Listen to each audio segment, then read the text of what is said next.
যেখানে আছে সকলকে সকলকে আমাদের সাম্প্রতিক আপনার প্রোগ্রামে শুভেচ্ছা এবং অভিনন্দন জানাচ্ছি। বিশেষ করে সময় এবং পরিস্থিতি আমাদেরকে ভাবিত করে আমরা প্রোগ্রামের প্রথম পাঠ করেছি। আপনার স্যার, আপনাকে সালাম শুভেচ্ছা জানাচ্ছি। কালকে ট্রাম্প নেতানিয়াহুর অনেক বাদ বিতণ্ড হয়েছে। নেতানিয়াহু কোনোভাবেই ট্রাম্পকে আর যুদ্ধে সামনে আনতে পারছেন না। ট্রাম্প বলছেন কখন যুদ্ধ আবার শুরু করতে হয় সেটা আমি সিদ্ধান্ত নিব, আপনাকে আমার মানে প্রেশারাইজ করা, আমি প্রেশারাইজ নিতে চাচ্ছি না। সেক্ষেত্রে আমেরিকা স্যার অভিজ্ঞতা, পূর্বের অভিজ্ঞতার মধ্য দিয়ে কি আমেরিকার বাস্তবতা কি তাকে যুদ্ধ থেকে পিছু টান দিচ্ছে স্যার, মধু স্যার? হ্যাঁ, এ তো কারণ খুব পরিষ্কার। কারণ গত ট্রাম্পের জি স্যার, গত কয়েক আমেরিকা মধ্যপ্রাচ্যে সব কিন্তু লস করেছে এবং বড় ধরনের হোঁচট সেখানে খেয়েছে স্যার। এটা খুব পরিষ্কার। ট্রাম্পের চীন সফর খুবই তাৎপর্যপূর্ণ, কারণ ইরানের উপর চীনের প্রভাব যথেষ্ট। চীনের 90% তেল ইরান থেকে আসে এবং ইরানের প্রয়োজনীয় দ্রব্য সামগ্রী চীন থেকে তারা আমদানি করে অনেকটা বার্টার সিস্টেমে। ফলে চীন ইরান সম্পর্ক খুবই তাৎপর্যপূর্ণ এবং সে কারণে পাকিস্তানের মধ্যস্থতা তাৎপর্যপূর্ণ। পাকিস্তানের সাথে চীন আমেরিকার সম্পর্ক ভালো। চীন থেকে ফেরার পর অনেকগুলো ঘটনা ঘটছে। প্রথম ঘটনা হচ্ছে যে তাইওয়ানের যে অস্ত্র সাহায্যের প্রস্তাব, সেটা ট্রাম্প স্থগিত করেছেন। দ্বিতীয়ত, আপনি দেখবেন যে মার্কো রুবিও উনি নেটো সম্মেলনে গেছেন। নেটো থেকে কিন্তু ওরা বেরিয়ে যাওয়ার কথা, এখন আরও লেজে গোবরে জড়াইছে। সুইডেনে আজকেও বোধহয় মার্কো রুবিও এটা যোগদান করছেন নেটো সম্মেলনে, এবং সেখানে পোল্যান্ডে 5,000 আরও এক্সট্রা সৈন্য দেওয়ার কথা বলছেন ট্রাম্প। অর্থাৎ চেঞ্জ হয়ে যাচ্ছে কিন্তু সিনারিও। ট্রাম্প নেটোর থেকে বেরোনোর কথা, তাইওয়ানকে অস্ত্র দেওয়ার কথা, এবং আরও আটোসাটোভাবে হরমুজকে নিয়ন্ত্রণ করার কথা। সেখান থেকে বেরিয়ে উনি নেটোকে তারা সক্রিয় করে ফেলছে এবং ইউরোপে তারা আরও নূতন সৈন্য মোতায়েনের প্রতিশ্রুতি দিচ্ছে। অন্যদিকে তাইওয়ান থেকে তারা আপাতত অস্ত্র দিচ্ছেন। তাতে চীনের সফরে এবং পরে সেখানে পুতিন আসছে এবং তারপরেই পুতিন আসছেন। ফলে আমেরিকার নীতিতে একটা তাৎপর্যপূর্ণ পরিবর্তন ঘটে গেছে। তার আলোকে আপনি যখন নেতানিয়াহু ট্রাম্পকে চাপ দিবেন, ট্রাম্প তো এই কথা শোনার খুবই সীমিত। ট্রাম্প চীনের পালস বুঝছেন চীনে বসে। ট্রাম্প আপনার ইউরোপের পালস, একাধিকবার নাটোর মহাসচিব ওয়াশিংটন সফর করছেন, তার সাথে দেখা করছেন। ওরা তো পালস বুঝতেছেন যে এখন এমিরাতের সাথে যুক্ত ইসরায়েল চাচ্ছে আবার এখানে নামাইতে। কারণ তাদের ভয় হচ্ছে যে ইরান এই ফেব্রুয়ারি যে বিরতি হয়ে যাওয়া যুদ্ধে ক্ষতিপূরণ কাটাই উঠে একটা নতুন সক্ষমতা অর্জন করছে। ফলে আরেকবার তাকে না ধরলে সে একটা বিপদ হিসেবে থেকেই যাবে এবং গ্রেটার ইরানের ইসরায়েলের স্বপ্নটা। কিন্তু ট্রাম্প তো ইতিমধ্যে বুঝে গেছেন এই 28শে ফেব্রুয়ারির আমেরিকা তারপরের আমেরিকা একেবারেই আলাদা। 28শে ফেব্রুয়ারি আগে আমেরিকাকে মধ্যপ্রাচ্যে মোড়ল মানত, ইউরোপ মোড়ল মানত, আপনার চীন রাশিয়াও কিছু না কিছু পাত্তা দিত। আপনি দেখেন এই 28শে ফেব্রুয়ারির পর আপনার স্পেন বলছে আমার আকাশসীমা দিব না, ইতালির মেলানিয়া তাকে তিরস্কার করছেন পোপ সম্পর্কে অমার্জনীয় মন্তব্য করার জন্য।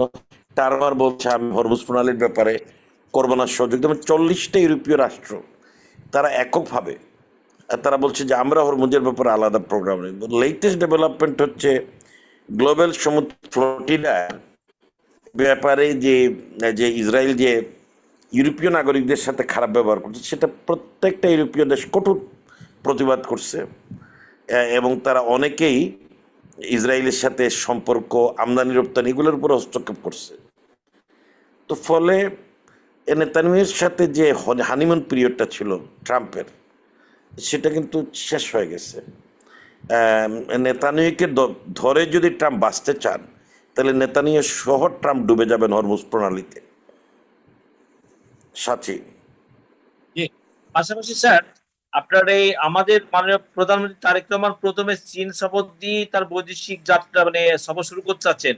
তা বাংলাদেশ এই যে চীনের সাথে তিস্তা বাঁধ, তারপরে আমাদের পদ্মা ব্যারেজ প্রকল্পের দিকে যাচ্ছে, সেক্ষেত্রে ভারত কি এই বাংলাদেশ চীনমুখী তার সম্পর্কে সমীকরণটা জোরদার না করতে পারে? সেক্ষেত্রে ভারত কি তার এই যে ত্রিপুরা, আসাম, পশ্চিমবঙ্গে যে তার প্রদেশ সরকার আছে, এই জায়গা থেকে বর্ডার সাইড দিয়ে কি কিছু নতুন মেকানিজম করে বাংলাদেশকে একটা একটু কোণঠাসা করার একটা পলিসি নিতে পারে ভারত বিজেপি গভর্নমেন্ট?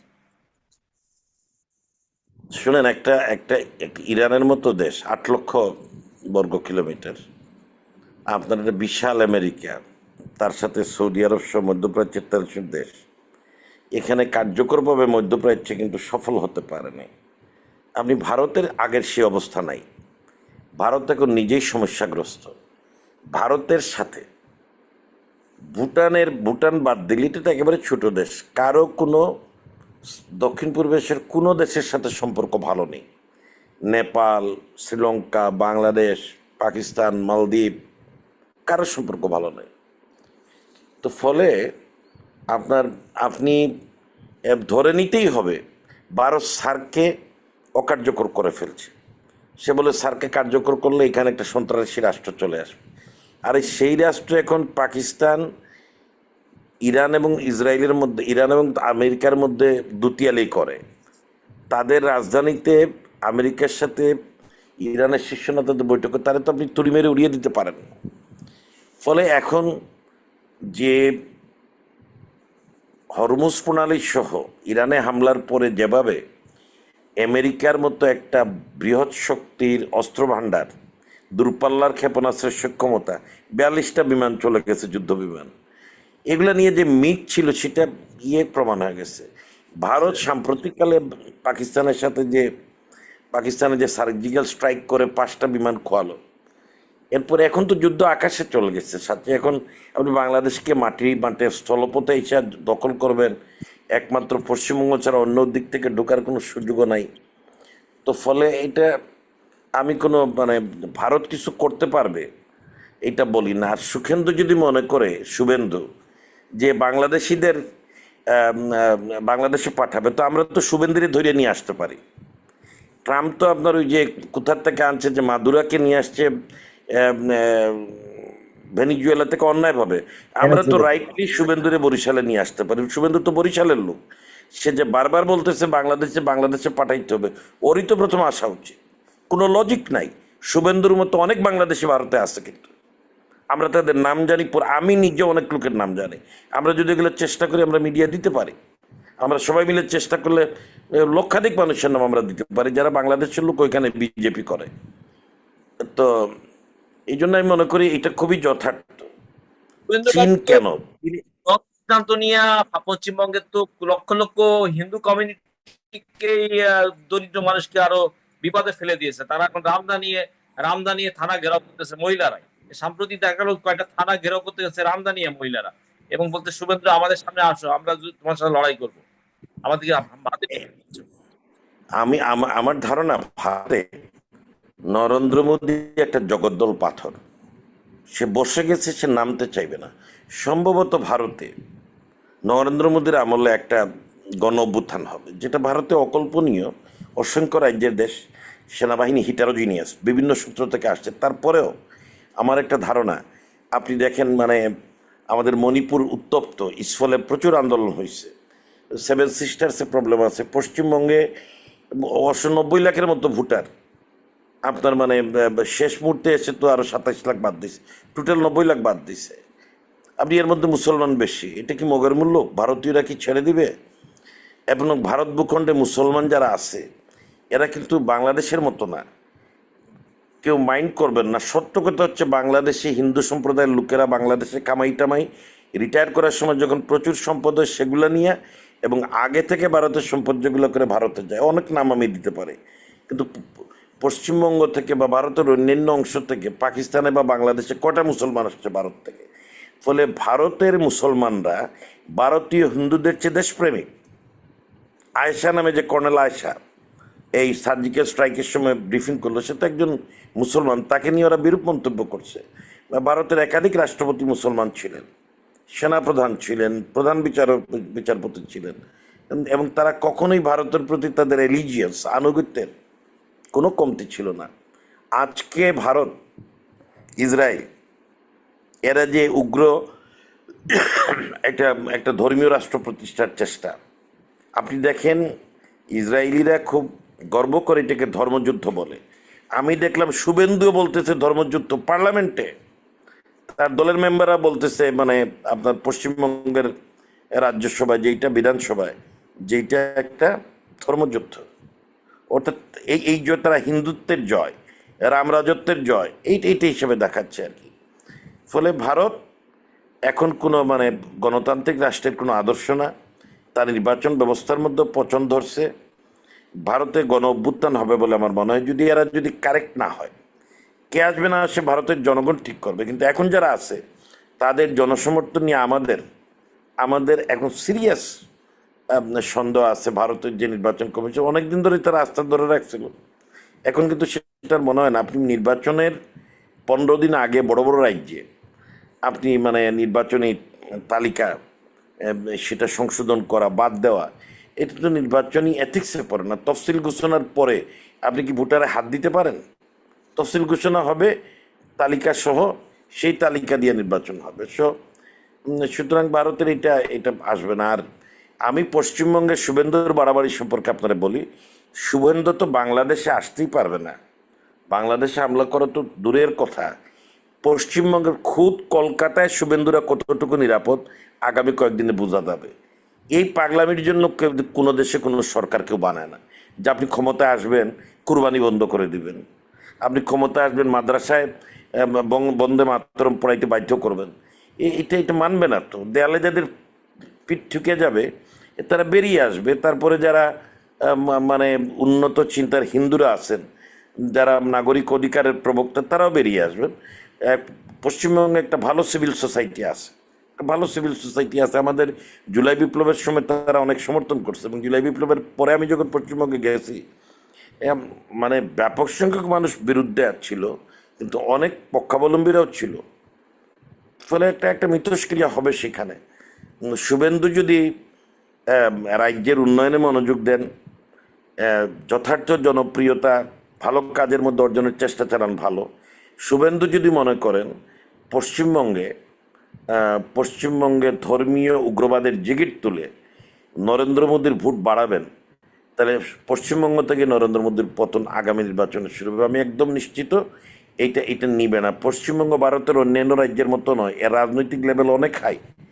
এই জায়গাটা এই জায়গাটা টেস্ট কেস হিসেবে বাছাই করা এটা ঠিক হয় নাই। পশ্চিমবঙ্গ ছিল বহির্বিশ্বে ভারতের একটা ফেস, ভারতের বহুমাত্রিক রাজনীতির একটা ফেস, যে উপরে মোদি আছেন, নিচে তারা মমতা ব্যানার্জিকে টলারেট করে, তারা বিভিন্ন জায়গায় কংগ্রেস সরকার টলারেট করে, ইদানিংও কংগ্রেস সরকার করছে একটা রাজ্যে টলারেট করে। বাট হোয়াট হ্যাপেন্স, পশ্চিমবঙ্গ তারা মমতাকে টলারেট করে নাই, এবং এই নির্বাচনটাকে কলুষিত করে শুভেন্দুরা এখানে জিতছেন, বিজেপি জিতছে। জি, আপনাকে ধন্যবাদ কৃতজ্ঞ স্যার আমাদের সাথে সাম্প্রতিক আপনার কৃতজ্ঞতা ধন্যবাদ জানাচ্ছি।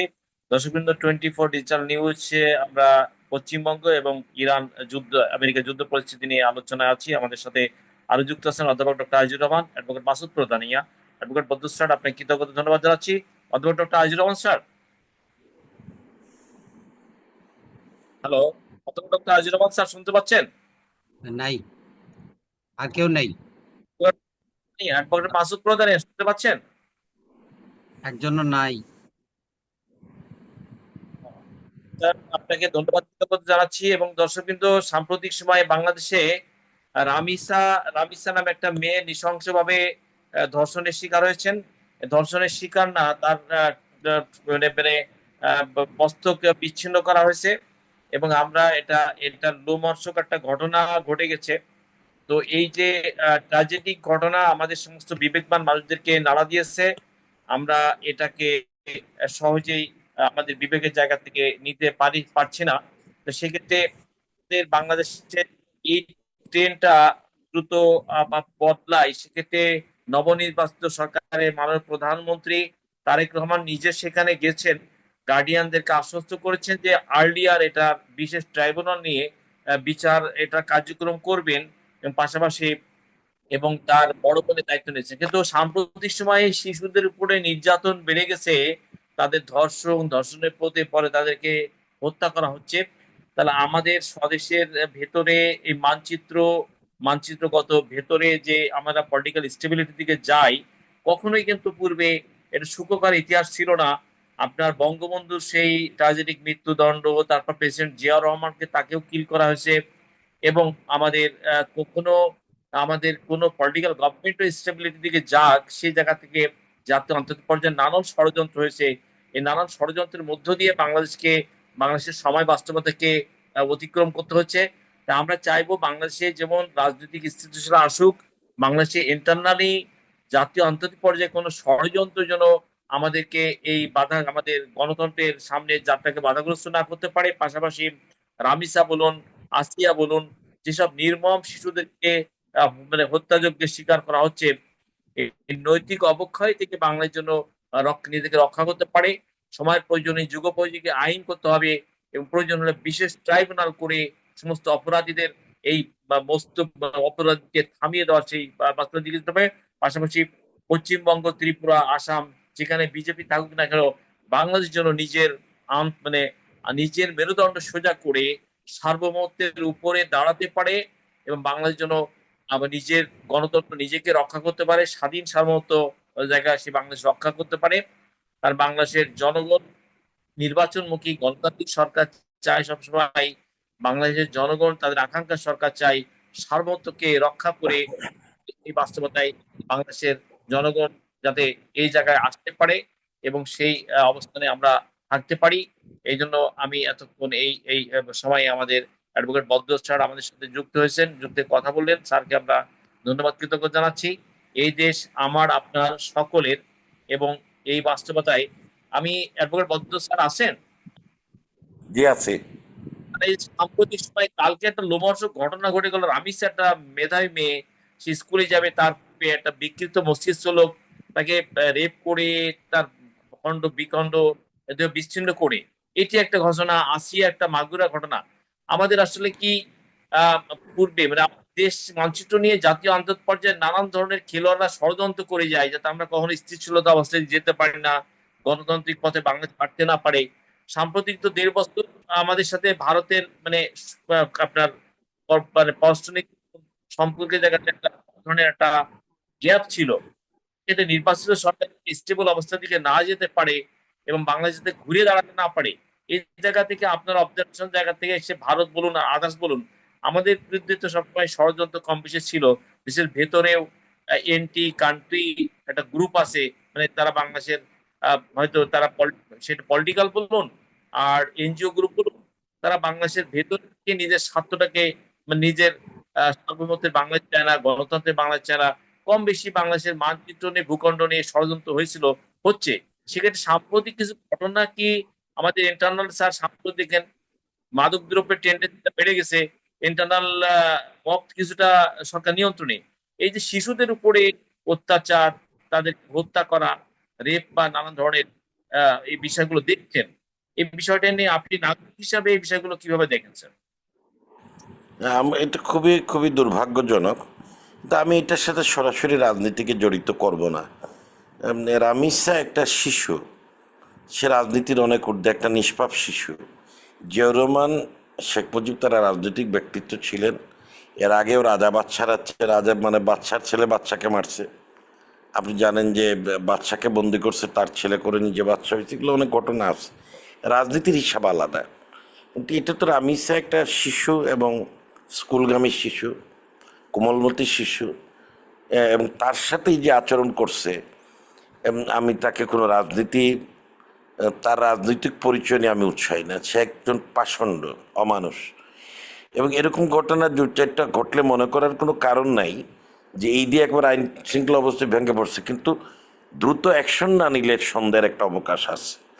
যেহেতু দ্রুত প্রধানমন্ত্রী গেছেন, আমি ধন্যবাদ জানাই তারা গেছেন, এবং এগুলাকে কেন্দ্র করে এই যে মানে প্রধানমন্ত্রী যাবেন, স্বরাষ্ট্রমন্ত্রী যাবেন, অন্যরা যদি আবার রাজনীতি করেন, এটাকে দলীয়ভাবে দেখার কোনো সুযোগ নাই। হ্যাঁ, অপরাধের একটা দলীয় পরিচয় থাকতে পারে, কিন্তু সেটা বিবেচনা না করেই শাস্তির ব্যবস্থা করতে হবে। তা এখন প্রধানমন্ত্রী যাবেন, স্থানীয় লোকজন আসতেই পারেন, এই তো এইগুলাতে ব্রিটিশ সময়ের আইন কিন্তু অনেকটা চেঞ্জ।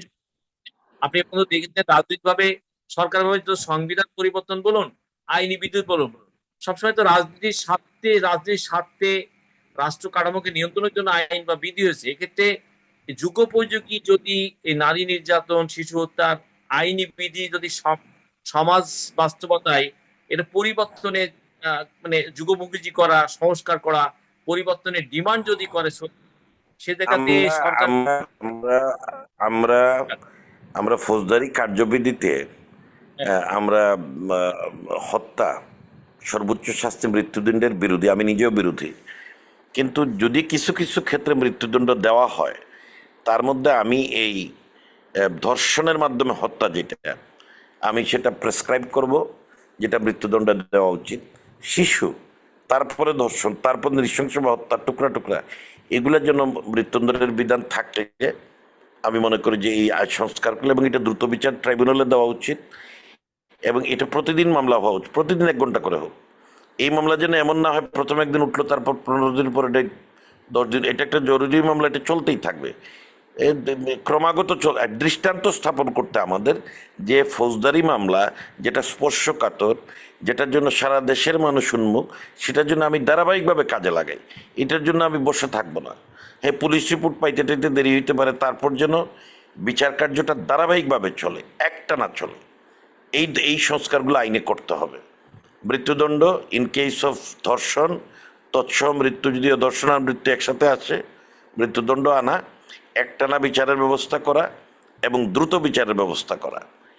এই হলো আমার মানে আইনগত ক্ষেত্রে একটা পরামর্শ। দ্বিতীয় পরামর্শ হচ্ছে যে আমাদের যে অপরাধ প্রবণতা বাড়ছে, আমাদের সিলেবাস, ক্যারিকুলাম, প্রচার মাধ্যম জোরালো প্রচারণা দরকার। সোশ্যাল মিডিয়া আমাদের তরুণ প্রজন্মের, এমনকি কিছু কিছু বয়স্ক লোকদের, তাদের রুচি, তাদের নানান ধরনের বিকৃতির দিকে নিয়ে যাচ্ছে, কিন্তু অস্বীকার করার কোনো অবস্থা নেই।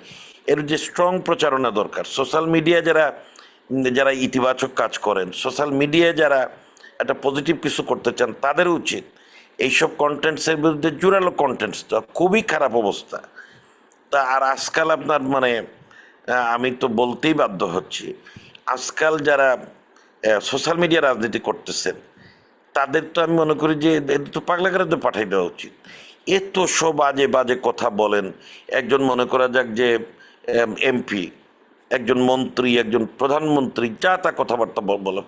রাজনীতির ভাষায় করেন। আপনি রাজনৈতিক সমালোচনা রাজনৈতিক শালীনতার সীমার মধ্যে করেন। এগুলো কিন্তু হিংসা হানানি বাড়াচ্ছে। আজকে যারা আমিষা ঘটনার শিকার হলো, ঘটনাটা কি? যেই বা করে থাকুক এটা, সে তো কোনো সুস্থ লোক না, সে একটা একটা একটা একটা বিকৃত লুচুর লোক।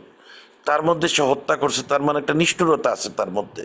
এটা যুক্তরাষ্ট্রের মাঝে মাঝে হচ্ছে, আমরা পাচ্ছি। এটা কেন হয়? এই সমাজে যখন মানুষের অপরাধ প্রবণতা বাড়ে, মাদকাসক্তি বাড়ে, সমাজে যখন কর্মসংস্থানের অভাব ঘটে, এবং আপনার রাজনীতির ভাষা যেরকম হয়ে যায়। আপনারা এখন যারা রাজনীতিতে আছেন সবাই কিন্তু প্রত্যাশিত না। অনেক লোক আপদ এবং বিপদ হিসাবে আছেন। তারা এমন সব কথাবার্তা বলেন রাজনীতিতে বলেন, যেগুলোর কোনো ইয়ে নাই। আমি দেখলাম যে রাজশাহী কোন দিকে একটা স্বাস্থ্যের সঙ্গে একটা ছেলে আছে, জিএসটিএস হয়ে গেছে। কথাবার্তা খুবই আপত্তিকর, খুবই আপত্তিকর, খুবই আপত্তিকর। আপনি একটা বিশ্ববিদ্যালয়ের জিএসটি তো অনেক বড় পজিশন, তাহলে আপত্তিকর কথাবার্তা বলতেছে। এটা আরো 2-4 জন যদি ফলো করে। একটা আইনটাকে সমাজী করা, যাতে বিশেষ করে আপনার একটা দেশের প্রধানমন্ত্রী, মন্ত্রী, সম্মানিত ব্যক্তিদের সম্মান ঠিক রেখে, মর্যাদা ঠিক রেখে সবাই উক্তি করবে, আচার আচরণ করবে বা আওয়াজ দিবে। সাইবার অ্যাক্টটাকে সামনে এনে এটা সংশোধন করা উচিত। যুগোপযোগী সাইবার অ্যাক্ট আইন দরকার। এখন তো আবার এটার বিরুদ্ধে কথা উঠতেছে। কারণ এটা এখন কিছু লোকজন আবার ইউনূস সাহেব এবং তার সরকারের বিরুদ্ধে মাঠে নামছে। এবং এটা কারা নামছে? যারা আসলে আওয়ামী লীগের পক্ষে ডাইরেক্ট বলতে পারতেছে না। আমি মনে করেন ডক্টর তুষারের ভূমিকা মাকসুদ কামালের মুখকে আমি আপনার সামনে আনতে চাই। মানে এই সমস্ত লোক হঠাৎ করে একটা ভূমিকা নামছে, মানে ডক্টর ইউনূস একেবারে মানে তার চেয়ে বড় দুষ্ট আর লোক নাই, তার সরকারের চেয়ে খারাপ। আরে সে তো আমাদের একটা বিরাট সময় ধরে দেশটা ধরে রাখছে, একটা মানে বিপ্লব পরবর্তী দেশ যেখানে পুলিশ বাহিনী প্রায় অনুপস্থিত, সেনাবাহিনীর সহযোগিতায় সে দেশ চালাইছে, অনেক সমস্যার সমাধান করছে। যুক্তরাষ্ট্রের সাথে একটা চুক্তি নিয়ে প্রশ্ন আছে, কিন্তু আপনি যদি যুক্তরাষ্ট্রকে উপেক্ষা করতে পারেন না। আপনি ইরান না, আপনি বাংলাদেশ, আপনার সবচেয়ে বেশি রপ্তানি যুক্তরাষ্ট্রে আরএমজি, আপনি তার সাথে চট করে একটা যুদ্ধে যেতে পারেন না। এই সমস্ত সাংবাদিকেরা আপনার একটা একটা অপপ্রচারের মানে মৎসব। আমি মিডিয়া তো প্রায়ই দেখি, ইনাইয়া আনিস আলমগীর একজন জেলে গেছিল, বাইর করছে, বাবা বাইর হয়েছে, ভালো সাংবাদিকতা করো, বুঝছেন। এখন সাইবার অ্যাক্টের তার বিরোধিতা করতেছে, কিন্তু আমি মনে করি যে ভাষায় যেভাবে করতেছে সাইবার অ্যাক্ট থাকাই উচিত। এখন আমাদের সাংবাদিকদের মধ্যে যে বেয়ারামি বাড়ছে, তারা একটা মিডিয়া সাংবাদিকতা করবে কিংবা পত্রিকায় প্রত্যেকে কন্টেন্ট দেওয়া শুরু করে ডেইলি ডেইলি। কী সাংবাদিকতা এটা আপনার? মানে তারা কি এটা হেদায়েত করেন? তারা ওহিনাজিল করেন আমাদের উপরে, অন্তত 100 জন ওহিনাজিল করে, আলাদা আলাদা কন্টেন্ট দেওয়া শুরু করে।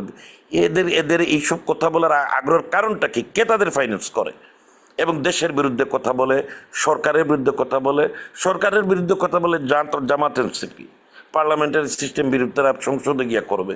তোমরা বাইরে থেকে আপনি দেখেন এমন সব কথা বলে, একটা মারাত্মক অসুবিধা। এদের চিহ্নিত করা উচিত। এরা ইউনূস সাহেবের বিরোধিতা করবে, তারপর বিএনপি, তারপরে হাসিনাকে ফিরাইয়া আনার যে আয়োজন সেটা করার চেষ্টা করবে। আমি কয়টা নাম তো বলেই ফেললাম, আপনি মিলাইয়া দেখেন। আমার কেন জানি মনে হচ্ছে এদের এজেন্ডা কিন্তু এইটা করা। হ্যাঁ, ভাবে নিয়ন্ত্রণ করা, সামাজিক স্থিতিশীলতার জন্য, দেশের নিরাপত্তার জন্য। এই যে একচেটিয়া অবাধ স্বাধীনতা, মুখে যায় আসবে তাই বলবে, সরকারের প্রেস্টিজ নিয়ে, ক্যাবিনেটের অ্যাক্টিভিটিস নিয়ে, সরকারের রাজনৈতিক কর্মকাণ্ড নিয়ে, এটা লিমিটেশনের মধ্যে রাখার জন্য সাইবার আইন তাহলে কি উপযোগী সাইবার আইন সময়ের দাবি রাখে? হ্যাঁ, আপনি মনে করেন যে আমরা কি চাই? আমরা সাইবার আইনে এটা চাই, সাইবার আইনে এটা চাই যে আপনি আমাকে মেলাইন করবেন না, আমাকে ছোট করবেন না, আমার কোনো ত্রুটি থাকলে সেটা তুলে ধরবেন, তাই না? ডক্টর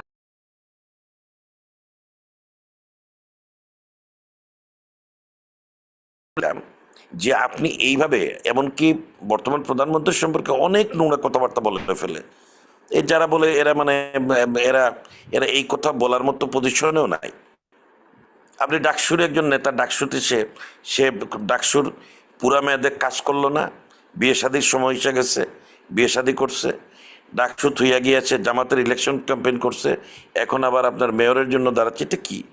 আপনি কি ডাকসুর বিপি পদ তুফাইল চাপ ছিলেন, আপনি মান্না ছিলেন, আপনার মানে আমান ছিলেন, আপনি সুলতান মনসুর ছিলেন, আপনার কত বিখ্যাত মানে লোকেরা, মুজাহিদুল ইসলাম সেলিম এখানে বিপি ছিলেন। তাদের কেউ কি ওই সময় মানে হাফ টাইম ফুল টাইম করছেন? ডাকসুর বিপিগিরি করার সময় অন্য কোনো সাইডে গেছেন? করেন নাই। তো এখন আমাদের এখানে মানে আমি ঠিক বুঝতে পারছি না যে এখনকার সেই ছেলে বলছে যে যেইভাবে আমরা হাসিনারে বিদায় পাঠাইতে লাগলে আপনারে পাঠাই দিব।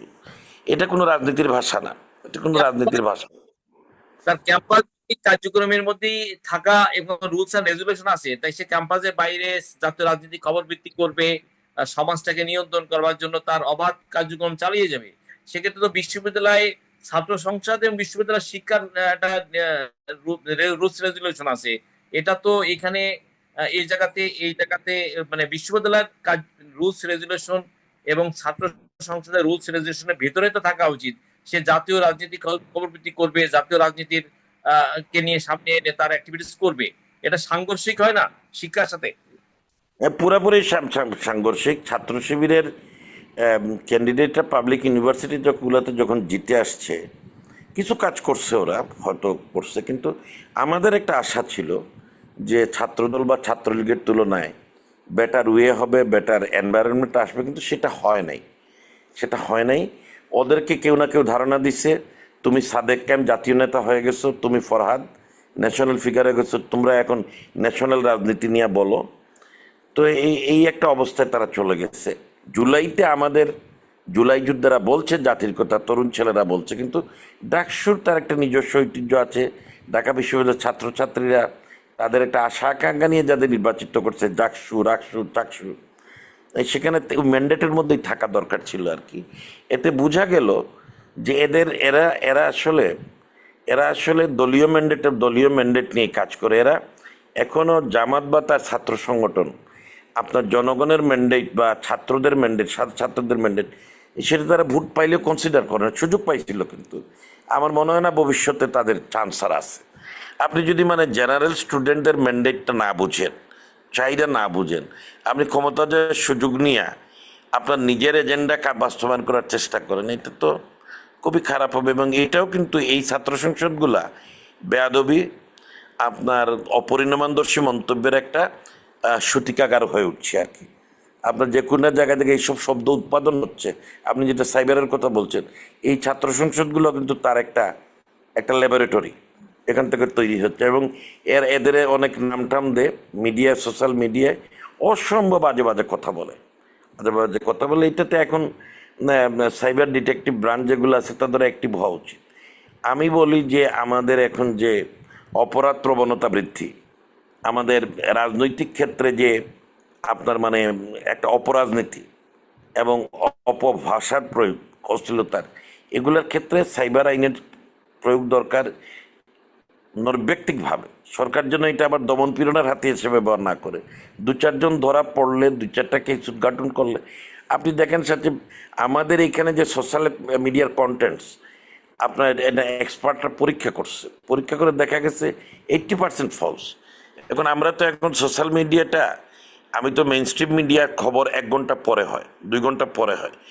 আমি তো ইন্টারমিডিয়েট টাইমে আমরা অনলাইনে থাকি, আমরা দেখতে পাই সব খবর, বিশ্বাস করে ফেলি। আমরা বিশ্বাস করে অনেক সময় অ্যাক্ট করে ফেলি, মন্তব্য করে ফেলি, পরে দেখা যায় জিনিসটাই ঠিক না। পরে দেখা যায় কয়েকবার মির্জা আব্বাস মারা গেছেন, মির্জা আব্বাস কয়েকবার মারা গেছেন। তো এই বাস্তবতায় সরকারকে দ্রুত সাইবার আইন করা, যুগোপযোগী আইন করা। কারণ একটা রাষ্ট্র এবং সমাজ তো সরকারের একটা নিয়ন্ত্রণের মধ্যে থাকা উচিত না। নিয়ন্ত্রণের বাইরে চলে গেলে নৈতিক দিক থেকে রাষ্ট্রের অবক্ষয় হয়। সমাজে রাষ্ট্র বিরোধী এবং দুর্নীতি বিরোধী কর্মকাণ্ড লাগামহীন ভাবে বাড়তে থাকে। হ্যাঁ, আমি মনে করি সাইবার আইন এটা কিভাবে করতে হবে, আপনার করতে হবে যেটা আপনি সাদাকে সাদা বলবেন, সঠিক ঘটনা আপনি তুলে ধরবেন, এগুলাতে আনা যাবে না। কিন্তু মেলাইন করা যেটা, আপনি মির্জা আব্বাস 5-6 বার দেখলাম মারা গেছেন বলে আনছেন, যেই প্রচার করুন, খুঁজে বের করে হ্যাঁ, তার আপনার শাস্তি দেওয়া উচিত। এটা তার অনেক ফলোয়ার আছে, অনুযায়ী তার বাসায় তো চলে গেছে যে আমি লাশটা দেখবো, কেউ চলে গেছে কবরস্থানে, তো এটা একটা মানুষকে মৃত তামাশা নাকি? ধরনের fake news কয়েকবার। করে মানুষকে মৃত মৃত মানে হ্যাঁ, মুহূর্তে। তো এটা আপনি সৎভাবে নিতে হবে। তারপরে আপনার চরিত্র সম্পর্কে মানে স্বভাব চরিত্র সম্পর্কে মানে বলা, পরবর্তীকালে এগুলো ঠিক পাওয়া যায় না, কিন্তু এর মধ্যে তো ক্ষতি যা হওয়ার হয়ে যায়। আপনার প্রধানমন্ত্রী সম্পর্কে বলছে, আমরা প্রধানমন্ত্রীকে তার মেয়েকে আমরা কোনো বিশেষ প্রোটেকশন দিতে বলবো না, আলাদা বাহিনী, কিন্তু তাদের এইটুক দরকার যে দেশের একজন প্রধানমন্ত্রীকে এগুলো করে, বিদেশে তো ভাবমূর্তি খারাপ হবে, দেশের বাইরে ভাবমূর্তি খারাপ হবে। এবং যে কোনো রাজনীতিবিদই একটা এই ধরনের ভুল প্রচারের দ্বারা হবে, সেটা তো আপনার করাই যাচ্ছে না। আপনি চেক করে দেখেন এখন সোশ্যাল মিডিয়া যে ক্ষতি করতেছে, এটা যদি আপনি মানে পরিমাপ করার চেষ্টা করেন, আপনি দেখেন মানে করতেছে, আপনার মব সৃষ্টি হচ্ছে। আপনি এই যে আপনি রামিসা মারা গেছে ধরেন, প্রধানমন্ত্রী তার বাড়িতে গেছে, আপনি ওখানে কোনো অকারণ যদি ঘটাই থাকেন, শুনতেছি কিছু স্পারিং হয়েছে, এটা কি সঠিক? এখন তারা ক্ষমতায় আছে, দায়িত্ব যদি নিয়ে তারা বিচারের ব্যবস্থা করে, এটা তো পজিটিভ সাইড, আপনি তাকে এনকারেজ করবেন। সমাজ রাষ্ট্রটির মানে নিয়ন্ত্রণহীনতার দিকে চলে যায়। নিয়ন্ত্রণহীন, আইন কানুনের ঊর্ধ্বে চলে যায়, বেপরোয়া হয়ে যায়। তাহলে তো আগামী দিনে সমাজ এবং গণতন্ত্র তো হুমকির মধ্যে পড়ে যাবে। যে এই ধরনের মানে নিয়ন্ত্রণহীন, মানে যে না যেখানে আমার ইচ্ছা ট্রায়াল করতেছে, যে যেখানে ইচ্ছা ফেক করতেছে, যে যেখানে মানে অবাধ, মানে অবাধ আমাদের এই নানান ফেক, নিয়ন্ত্রণহীন কথাবার্তা, নিয়ন্ত্রণহীন, এই যে একটা বেপরোয়া একটা পরিস্থিতির মধ্যে চলে যাচ্ছে। তো আমাদের দুর্ভাগ্য কি, ইউনূস সাহেবের আমলে দেশ খুব খারাপ চলে নাই সাথে, ব্যাংকিং খাতে যথেষ্ট একবারে পড়ে পড়ে অবস্থা থেকে টিকাইছে, এবং মানে লেখাপড়া সহ অন্যান্য জায়গায় মোটামুটি কিন্তু প্রচারে মনে হইতো যেন মানে ইউনূস সাহেব মানে খুব খারাপ চালাচ্ছে আর আগামীকালই ক্ষমতা থেকে চলে যাবে, এরকম মনে হচ্ছে না। এই সরকার নিয়ে আমার এমন কোনো ভাবনা নাই যে ওরে ফেলে দেওয়া যাবে। তিনটা কারণে ফেলে দেওয়া যাবে না। প্রথমত, এই সরকারের নিজের 200-র অধিক আসন পাইছে, তার একটা জনপ্রিয়তা আছে, এবং নানান বিষয় নিয়ে সাংবিধানিক ইস্যুতে তার বিরোধীদের কনফ্লিক্ট থাকলেও সাধারণ মানুষের যে ইস্যুটা, যেমন তেলের দাম নিয়ন্ত্রণে আসছে, এই যে প্যানিক তেল কিনাটা বন্ধ করে দিতে পারছে, এটা অন্য গভর্নমেন্ট কীভাবে করতো আমি জানি না। প্রত্যেকটা পেট্রোল পাম্পে তারা একটা ওয়াচ করার জন্য একটা অফিসার দিছিল, এবং সে কারণে এটা পরিস্থিতি উন্নত হয়েছে। অন্যান্য বিভিন্ন ব্যাপারে আমি মনে করি যে তারা সেন্সিটিভ কার্ডগুলো দেওয়ার কথা বলছিল, দিছে। ফলশ্রুতিতে আপনি ধরেন এখন আমরা যে অবস্থায় আসছি তার বলেন। বাংলাদেশের স্বাধীনতা 50-এর কাছাকাছি সময়ের একটা মানে পুরনো অভিজ্ঞ রাজনৈতিক দল, বিশাল বড় সাংগঠনিক নেটওয়ার্ক